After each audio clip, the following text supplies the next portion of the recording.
Bonjour les amis, aujourd'hui je vous emmène à la découverte de la ville d'Arras. C'est une ville située dans le nord de la France. Allez, c'est parti! Bienvenue à Arras, une ville du nord de la France située dans la région des Hauts-de-France. C'est la préfecture du Pas-de-Calais, autrement dit sa capitale administrative. Arras est célèbre pour son incroyable patrimoine architectural, notamment ses deux grandes places entourées de maisons flamandes.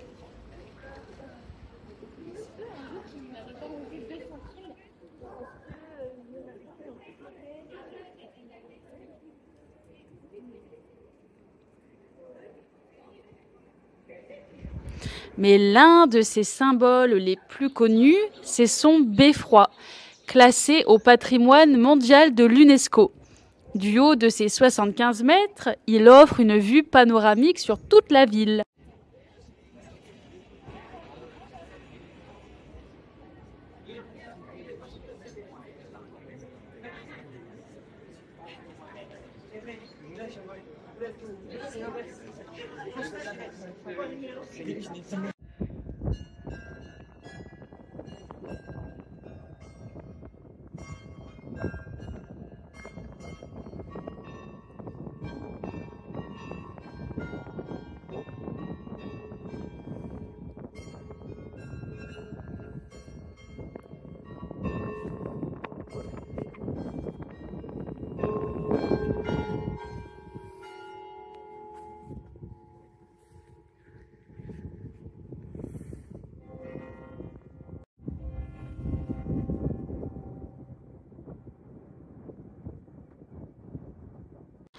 Voici la place des Héros, l'une des deux grandes places d'Arras et sans doute la plus emblématique.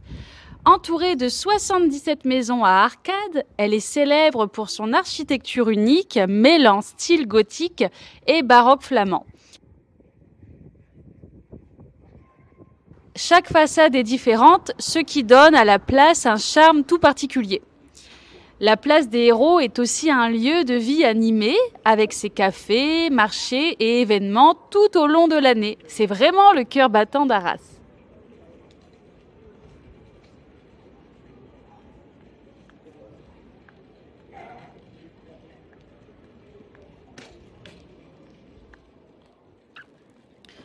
Dès le Moyen Âge, Arras s'est imposée comme une cité prospère grâce à son commerce florissant, notamment dans la laine et le textile.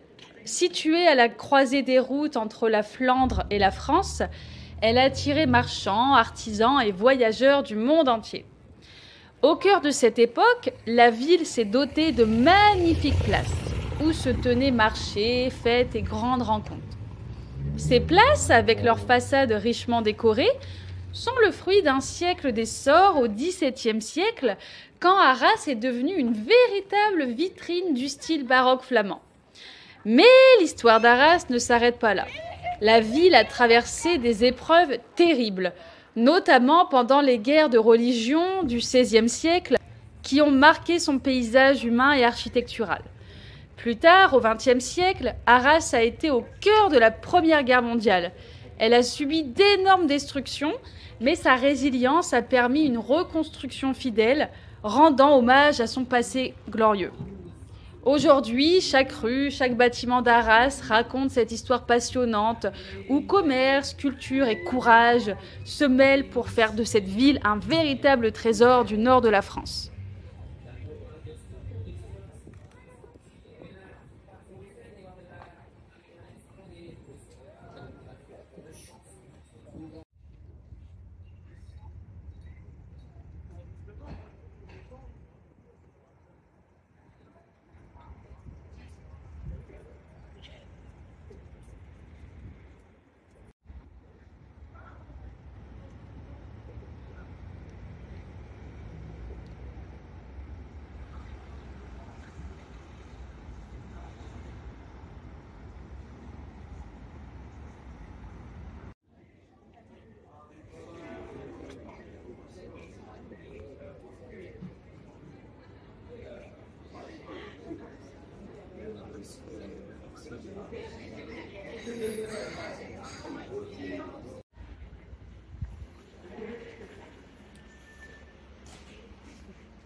Maintenant, je suis dans le restaurant Le Ch'ti Charivari et voici ce que je vais manger. En fait, ça s'appelle un Welsh. C'est une espèce de soupe de cheddar avec du jambon. Et ensuite, vous avez un œuf, parfois une saucisse ou du lard. C'est très copieux et c'est accompagné de frites. Et évidemment, les frites du Nord, elles sont délicieuses.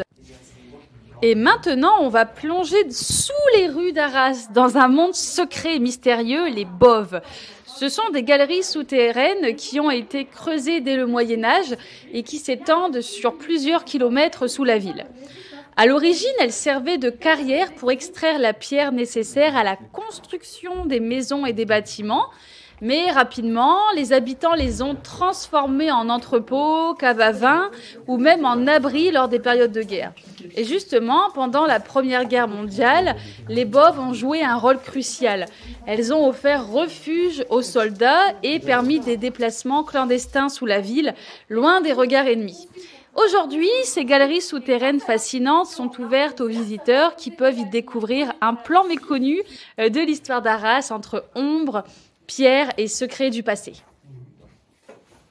En 1916, Arras passe sous le commandement des troupes britanniques puisque les troupes françaises sont à Verdun.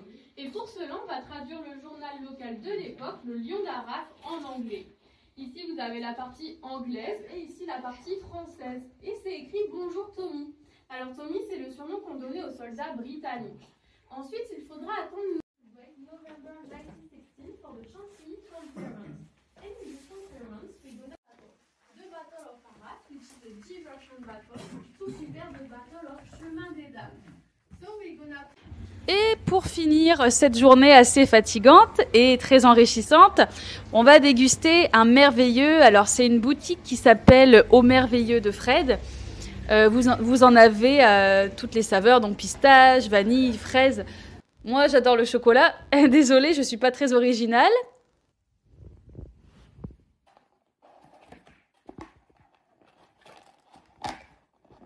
Voilà. Regardez-moi cette merveille de merveilleux. Voilà, donc c'est vraiment délicieux. Je vous conseille de goûter ces merveilleux si vous passez un jour à Arras. Voilà, donc cette vidéo est terminée. J'espère qu'elle vous a plu. Je vous souhaite une très belle journée.